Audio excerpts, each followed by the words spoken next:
Giila sa mga pulis ang namatay nga sila si Rosalinda Jordan Makailing, 35 anyos, si Romnick Villarom Reyes, 28 anyos, nga pulos mga residente sa barangay Bagong Tapaymlang, Cotabato Province. Samtang ang mga nasamdan giila sa mga pulis nga sila si Jomar Lumuda Nietes, Gilbert Dasig ug si Rolien Doron. Giingong sundalo sila si Dasig ug si Doron. Subay sa report sa kapulisan kagahapon sa kadlawon Oktubre 20, galit lamang nga nangabot sa lugar kung asang gihimo ang live band performance ang kapitan sa baryo ug tulo ka mga kaubanan niini ug galit nga namusil.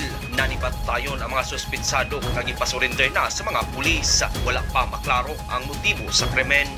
Sa Alyusan, Cotabato Province, patay ang construction worker human gipusil pasado alas 7 kagabi Oktubre 20, 2024 sa Purok Mulabi, Barangay Kawilihan, Alyusan, Cotabato. Gilak sa mga pulis ang namatay nga si Reynold Kaliwigan, kapitil, 41 anyos, residente sa sitio Bacolod, Alyusan, Cotabato. Nailhan sa kapulisan ang suspect na si J. Mark Hangin Camino, 21 anyos, nga taga Midsayap, Cotabato, nga nadakpan sa hot pursuit operation sa kapulisan.